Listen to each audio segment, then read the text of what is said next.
എല്ലാവർക്കും പുതിയൊരു വീഡിയോയിലേക്ക് സ്വാഗതം. ഇന്നത്തെ വീഡിയോയിൽ എന്ന് പറഞ്ഞാൽ ആമസോണിൽ ഇമേജസ് എങ്ങനെയാണ് ചേഞ്ച് ചെയ്യുക എന്നാണ് പറയാൻ പോകുന്നത്. ഏറ്റവും ഈസി ആയിട്ട് വളരെ സിമ്പിളായിട്ട് എങ്ങനെയാണ് ഒരു ആമസോണിൽ ഒരു ലിസ്റ്റിങ്ങിൽ ഇമേജ് എങ്ങനെയാണ് ചേഞ്ച് ചെയ്യുക എന്നാണ് പറയാൻ പോകുന്നത്. അപ്പോൾ ഒരുപാട് ആൾക്കാർ ലിസ്റ്റിംഗ് ചെയ്തിട്ടുണ്ടെന്ന് പറഞ്ഞു.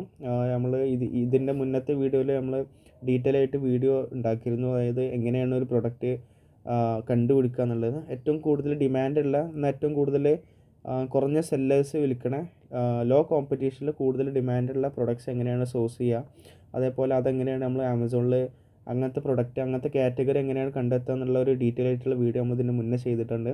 അപ്പോൾ അത് കാണാത്തവരുണ്ടെന്നുണ്ടെങ്കിൽ ഈ വീഡിയോ കഴിഞ്ഞതിന് ശേഷം തീർച്ചയായിട്ടും കാണാൻ ശ്രമിക്കുക.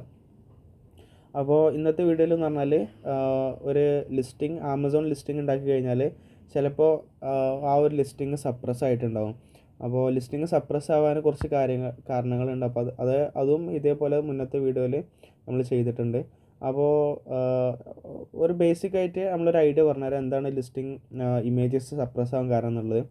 മെയിനായിട്ട് എന്ന് പറഞ്ഞാൽ ഫസ്റ്റ് ഇമേജ് പ്യുവർ വൈറ്റ് ബാക്ക്ഗ്രൗണ്ടിലാകണം. നമ്മൾ ഫസ്റ്റ് മെയിൻ ഇമേജ് എന്ത് ചെയ്യേണ്ടത്, എപ്പോഴും ഡിസൈൻ ചെയ്യേണ്ടത് മെയിൻ ഇമേജിൽ എന്തെങ്കിലും കളർഫുള്ളായിട്ടുള്ള ഒരു ബാക്ക്ഗ്രൗണ്ട് ഉണ്ടെന്നുണ്ടെങ്കിൽ ആമസോണിൽ അത് കണ്ടെത്തി കഴിഞ്ഞാൽ ഓരത് സപ്രസ് ചെയ്യും. അപ്പോൾ നമ്മൾ എന്ത് ചെയ്യണം, ഫസ്റ്റ് ഇമേജ് എപ്പോഴും വൈറ്റ് ബാക്ക്ഗ്രൗണ്ട് കൊടുക്കുക. അതേപോലെ പ്രൊഡക്ട്സിൻ്റെ കൂടെ ടെക്സ്റ്റ് ഒന്നും ആഡ് ചെയ്യരുത്. പ്രൊഡക്ട്സിൻ്റെ മുകളിൽ, അതായത് ഒരു പ്രൊഡക്റ്റിൻ്റെ മുകളിൽ ഇപ്പോൾ നമ്മളൊരു ഉദാഹരണത്തിന് ഈ ഒരു പ്രൊഡക്റ്റ് വിൽക്കേണ്ടത്, ഇതിൻ്റെ മുകളിലാണ് ഇപ്പോൾ ഈ ഒരു ടെക്സ്റ്റ് വരുന്നത്. അപ്പോൾ അത് പ്രശ്നമല്ല. നേരെ മറിച്ച് നമ്മൾ എഡിറ്റ് ചെയ്ത് കണ്ട് ടെക്സ്റ്റ് ഫോണ്ട് കൊടുക്കുകയാണെന്നുണ്ടെങ്കിൽ അത് ആമസോൺ കണ്ടാൽ അതും സപ്രസ് ചെയ്യാനുള്ള കാരണമാകും. മൂന്നാമത്തെ കാരണം എന്ന് പറഞ്ഞാൽ ഇമേജ് റെസൊല്യൂഷനാണ്. നമ്മളിതിൻ്റെ മുന്നുള്ള ഇമേജസിൻ്റെ ഒരു ഡീറ്റെയിൽ ആയിട്ടുള്ള വീഡിയോ നമ്മൾ ചെയ്തിട്ടുണ്ട്. അതിൽ നമ്മൾ ഇമേജ് റെസൊല്യൂഷന്, അതേപോലെ ഒരു ലിസ്റ്റിംഗ് ചെയ്യുമ്പോൾ ഏതൊക്കെ രീതിയിലുള്ള ഇമേജസാണ് കൊടുക്കേണ്ടത് എന്നുള്ള വീഡിയോ നമ്മൾ ഇതിൻ്റെ മുന്നേ ചെയ്തിട്ടുണ്ട്. അപ്പോൾ നമ്മൾ സിമ്പിളായിട്ടൊന്ന് പറഞ്ഞുതരാം. ഇത് ഫസ്റ്റത്തെ എന്ന് പറഞ്ഞാൽ ഇമേജ് വൈറ്റ് ബാക്ക്ഗ്രൗണ്ട് ആകണം. രണ്ടാമത്തെ പറഞ്ഞാൽ നമ്മൾ ടെക്സ്റ്റ് കാര്യങ്ങളൊന്നും കൊടുക്കരുത്. മൂന്നാമത്തെ എന്ന് പറഞ്ഞാൽ ഇമേജ് റെസൊല്യൂഷന് 2000x2000 പിക്സലാകണം. അപ്പോൾ ഇതിലേതെങ്കിലും ഒന്ന് ചെറിയ കുറവുണ്ടെന്നുണ്ടെങ്കിൽ സ്വാഭാവികമായിട്ടും ആമസോണ് ആ ഒരു ലിസ്റ്റിംഗ് സപ്രസ് ചെയ്യും. അപ്പോൾ ഇവിടെ ഉദാഹരണത്തിന് സെർച്ച് സപ്രസ്ഡ് എന്ന് കാണിക്കുന്നുണ്ട്. അപ്പോൾ ഇതെന്താ വെച്ചാൽ ഇതിൽ നമ്മൾ ഇമേജ് അപ്ലോഡ് ചെയ്തിട്ടില്ല. അപ്പോൾ നമ്മൾ ഇതിൽ ഇമേജ് അപ്ലോഡ് ചെയ്ത് കഴിഞ്ഞാൽ ഇത് ആക്റ്റീവിലേക്ക് വരും. അപ്പോൾ ഇന്നത്തെ വീഡിയോയിൽ നമ്മൾ എന്ത് ചെയ്യണേ, നേരെ ഒരു ലിസ്റ്റിംഗ് എടുത്തിട്ട് ആ ലിസ്റ്റിങ്ങിൽ എങ്ങനെയാണ് നമ്മൾ ഏറ്റവും ഈസി ആയിട്ട് ഒരു ലിസ്റ്റിംഗ് ഇമേജ് എങ്ങനെയാണ് ചേഞ്ച് ചെയ്യുന്നതാണ് പറയാൻ പോകുന്നത്. അപ്പോൾ ഇത് നമ്മളൊരു പ്രൊഡക്റ്റാണ്. ഈ ഒരു പ്രൊഡക്റ്റിൻ്റെ നമ്മൾ ഇമേജും എങ്ങനെയാണ് ചേഞ്ച് ചെയ്യുന്നതാണ് പറയാൻ പോകുന്നത്. അപ്പോൾ ഇതിൻ്റെ ഏറ്റവും റൈറ്റ് സൈഡിൽ ആമസോൺ സെല്ലർ സെൻറ്ററിൽ നമ്മൾ കയറി കഴിഞ്ഞാൽ ഇവിടെ എഡിറ്റ് എന്നുള്ളൊരു ഓപ്ഷൻ ഉണ്ട്. അപ്പോൾ ആ ഒരു എഡിറ്റ് എന്നുള്ള ഓപ്ഷൻ ക്ലിക്ക് ചെയ്ത് കഴിഞ്ഞാൽ നേരെ ഇങ്ങനത്തെ ഒരു വിൻഡോയിലേക്കാണ് പോവുക. അപ്പോൾ ആ വിൻഡോൻ്റെ ടൈറ്റിൽ, ഡിസ്ക്രിപ്ഷൻ, അങ്ങനെയുള്ള എല്ലാ ഡീറ്റെയിൽസും കിട്ടും. അപ്പോൾ ഇത് എന്ന് പറഞ്ഞാൽ ഇതിനാണ് ശരിക്കും ഈ ഒരു പ്രോസസ്സ്, ഇതൊക്കെ നമ്മൾ മാനുവലായിട്ട് ടൈപ്പ് ചെയ്യണതാണ്. ഈ ഒരു പ്രോസസ്സിനാണ് ലിസ്റ്റിംഗ് എന്ന് പറഞ്ഞത്. അപ്പോൾ ഇത് നമ്മൾ നല്ല രീതിയിൽ ചെയ്ത് കഴിഞ്ഞാൽ നല്ല കീവേഡ്സ് ഉപയോഗിച്ചിട്ട് എന്ത് ചെയ്യണം, നമ്മൾ ഒരു ലിസ്റ്റിംഗ് ചെയ്യണം. ലിസ്റ്റിംഗ് ചെയ്ത് കഴിഞ്ഞാൽ ഇവിടെ ഇമേജസ് എന്നുള്ളൊരു ടാബ് ഉണ്ട്. അവിടെ ക്ലിക്ക് ചെയ്ത് കഴിഞ്ഞാൽ ഇമേജസ് ആ ടാബിലേക്ക് പോകും. അപ്പോൾ നമ്മൾ ഓൾറെഡി ഇവിടെ കുറച്ച് ഇമേജസ് അപ്ലോഡ് ചെയ്തിട്ടുണ്ട്. ഇത് ചെയ്യാന്ന് പറഞ്ഞാൽ ഇപ്പോൾ ഒരു ഇമേജ് അപ്ലോഡ് ചെയ്യണമെങ്കിൽ ജസ്റ്റ് ഈ ഒരു അപ്ലോഡ് എന്നുള്ള ഓപ്ഷനിൽ ക്ലിക്ക് ചെയ്ത് കഴിഞ്ഞാൽ ഇങ്ങനെ നേരെ നമ്മൾ ഫോൾഡറിലേക്ക് പോകും. എന്നിട്ട് ഏത് ഇമേജസ് ആണോ നമ്മൾ ഇതിന് ഡിസൈൻ ചെയ്തിട്ടുള്ളതെന്നുണ്ടെങ്കിൽ ആ ഒരു ഇമേജ് ഡബിൾ ക്ലിക്ക് ചെയ്ത് കഴിഞ്ഞാൽ നേരെ അപ്ലോഡ് എന്നുള്ള ഓപ്ഷനിലേക്ക് പോകും. ഇനി ഇവിടെ ആരോ മാർക്ക് ഉണ്ട്. ഈ ഒരു ആരോ മാർക്ക് നമ്മൾ ക്ലിക്ക് ചെയ്യുകയാണെന്നുണ്ടെങ്കിൽ ഈ ഇമേജ് എന്ത് ചെയ്യും, ലെഫ്റ്റ് സൈഡിലേക്ക് പോകും. അപ്പോൾ നമ്മളൊരു ഉദാഹരണത്തിന് ഈ ഒരു ആരോ മാർക്ക് ക്ലിക്ക് ചെയ്യുകയാണെങ്കിൽ ഈ ഒരു ഇമേജ് ഇപ്പോൾ ഇങ്ങോട്ട് വന്നു. ഇനി ഇത് ഇങ്ങോട്ട് എത്തിക്കണമെന്നുണ്ടെന്നുണ്ടെങ്കിൽ ഒന്നുകൂടി ക്ലിക്ക് ചെയ്ത് കഴിഞ്ഞാൽ വീണ്ടും അങ്ങോട്ട് പോയി.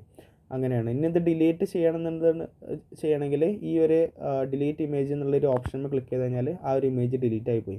അപ്പോൾ ഇവിടെ ഇപ്പോൾ ബ്ലാങ്ക് ആണ്. അപ്പോൾ നമ്മൾ നേരത്തെ ചെയ്ത പോലെ ഈ ഒരു ആരോ മാർക്ക് ക്ലിക്ക് ചെയ്ത് കഴിഞ്ഞാൽ ഈ ഒരു ഇമേജ് ഇങ്ങോട്ട് പോയി. അതേപോലെ ഇത് ഇങ്ങോട്ടായാൽ ഇപ്പോൾ ഈ ഇമേജ് എന്ത് ചെയ്തു, ഇങ്ങോട്ട് പോകുന്നു. അപ്പോൾ ആമസോണിൽ നമുക്ക് എന്ത് ചെയ്യാം, മൊത്തം 7 ലിസ്റ്റിംഗ് ഇമേജ് നമുക്ക് അപ്ലോഡ് ചെയ്യാം.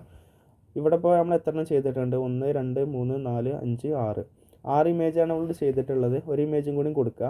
ബാക്കി 2 ഓപ്ഷന് ഇവിടെ ഉണ്ടെന്നുണ്ടെങ്കിലും നമ്മൾ ആമസോണിൽ എന്ത് ചെയ്യില്ല, അത് റിഫ്ലക്റ്റ് ചെയ്യില്ല. പക്ഷേ കൊടുക്കാനുള്ള ഓപ്ഷൻ ഇവിടെ ഉണ്ട്. പക്ഷേ അത് കൊടുക്കേണ്ട പ്രത്യേകിച്ച് കാര്യമൊന്നുമില്ല. കാരണം കസ്റ്റമേഴ്സിന് അത് കാണാൻ സാധിക്കില്ല. നമ്മൾ വെറുതെ എന്ത് ചെയ്യേണ്ട, ആ ഒരു ഇമേജ് ഡിസൈൻ ചെയ്ത് സമയം കളയണ്ട. മൊത്തം ഒരു 6 ഇമേജ് അല്ലെങ്കിൽ 7 ഇമേജ് മാക്സിമം നമ്മൾ ഡിസൈൻ ചെയ്താൽ മതി. ഇനി നമ്മൾ ഈ ഒരു ഫസ്റ്റ് ഇമേജ് നമ്മൾ ചേഞ്ച് ചെയ്യണമെന്നുണ്ടെങ്കിൽ നേരത്തെ പറഞ്ഞ പോലെ ഡിലീറ്റ് ഇമേജ് എന്നുള്ള ഓപ്ഷൻ നിൽക്കുക. അല്ലാന്നുണ്ടെങ്കിൽ ഇവിടെ ഈ പ്ലസ് എന്നുള്ള ഈ ഒരു ബട്ടൺ നിൽക്കി കഴിഞ്ഞാൽ നേരെ ഈ ഒരു വിൻഡോയിലേക്ക് പോകും. എന്നിട്ട് നമ്മൾ ഏതാണോ നമ്മൾ ഡിസൈൻ ചെയ്ത ഇമേജ് ആ ഒരു ഇമേജിന്മേ ഇപ്പോൾ ഒരു ഉദാഹരണത്തിന് ഈ ഒരു ഇമേജാണ് അപ്ലോഡ് ചെയ്യണമെന്നുണ്ടെങ്കിൽ ഡബിൾ ക്ലിക്ക് ചെയ്ത് കഴിഞ്ഞാൽ ഓട്ടോമാറ്റിക്കായിട്ട് അപ്ലോഡിങ് എന്നുള്ള ഓപ്ഷൻ വരും. അങ്ങനെ എന്ത് ചെയ്തു, ആ ഒരു ഫോട്ടോ റീപ്ലേസ് ആയി പോയി. ഇനി ഇത് ഡിലീറ്റ് ആക്കണം എന്നുണ്ടെങ്കിൽ തിരിച്ചെന്ത് ഡിലീറ്റ് ആക്കുക. ഇനി നമുക്ക് ഇവിടെ തൽക്കാലം വേറെ ഏത് ഫോട്ടോ ആഡ് ചെയ്യാനില്ല. അങ്ങനെയാണെന്നുണ്ടെങ്കിൽ ഈ ഒരു ഇത് ക്ലിക്ക് ചെയ്ത് കഴിഞ്ഞാൽ ഈ ഒരു ഇമേജ് ഇങ്ങോട്ട് വരും, വീണ്ടും ഇങ്ങോട്ട് ആക്കിയാൽ ഇങ്ങോട്ട് വരും. അപ്പോൾ നമ്മൾ ഉദാഹരണത്തിന് എന്ത് ചെയ്യുകയാണ്, ഇവിടെ നമ്മളൊരു മെയിൻ ഇമേജ് കൊടുക്കുകയാണ്. അപ്പോൾ നമ്മൾ അപ്ലോഡ് എന്ന് ക്ലിക്ക് ചെയ്തു. അതേപോലെ നമ്മൾ സെലക്ട് ചെയ്ത് നമ്മൾ ഡിസൈൻ ചെയ്ത ഒരു ഇമേജ് ഡബിൾ ക്ലിക്ക് ചെയ്തു. അപ്പോൾ എന്ത് ചെയ്തു, ആ അപ്ലോഡിലേക്ക് പോയി. അങ്ങനെ ആ ഇമേജ് അപ്ലോഡായി. അപ്പോൾ ഈ രീതിയിലാണ് ഏറ്റവും സിമ്പിളായിട്ട് നമ്മൾ ഒരു ലിസ്റ്റിങ്ങിൽ ഇമേജ് ചേഞ്ച് ചെയ്യുക. അപ്പോൾ ഏതെങ്കിലും കാരണവശാൽ ലിസ്റ്റിംഗ് ഇമേജ് സപ്രസ് ആകുകയാണെന്നുണ്ടെങ്കിൽ ആ ഒരു ഇമേജ് നമ്മൾ എന്ത് ചെയ്യുക, ചെക്ക് ചെയ്യുക വൈറ്റ് ബാക്ക്ഗ്രൗണ്ടിലാണോ എന്നുള്ളത്. അതേപോലെ എന്തെങ്കിലും ടെക്സ്റ്റ് നമ്മൾ അതിൽ കൊടുത്തിട്ടുണ്ടോ എന്നുള്ളത് ചെക്ക് ചെയ്യുക. മൂന്നാമത്തെ കാര്യം എന്ന് പറഞ്ഞാൽ പിന്നെ അതിൽ നേരത്തെ പറഞ്ഞ പോലെ എന്തെങ്കിലും ഡിസൈൻ, അതായത് ഇപ്പോൾ ഫ്രീ എന്നുള്ള ഒരു ടെക്സ്റ്റ് കൊടുക്കുക, അങ്ങനെ എന്തെങ്കിലും കാര്യങ്ങൾ കൊടുത്തിട്ടുണ്ടെന്നുണ്ടെങ്കിൽ എന്ത് ചെയ്യുക, അതൊക്കെ ഒഴിവാക്കാൻ ശ്രമിക്കുക. പിന്നെ അതാണ് നമ്മൾ മെയിനായിട്ട് എന്ത് ചെയ്യേണ്ടത്, ഇമേജിൽ ശ്രദ്ധിക്കേണ്ടത്. പിന്നെ ഡീറ്റെയിൽ ആയിട്ടുള്ള വീഡിയോ നമ്മൾ ഇതിൻ്റെ മുന്നേ ചെയ്തിട്ടുണ്ട്. അപ്പോൾ ആ ഒരു വീഡിയോ കാണുകയാണെന്നുണ്ടെങ്കിൽ കൂടുതൽ ഡീറ്റെയിൽസ് കിട്ടും.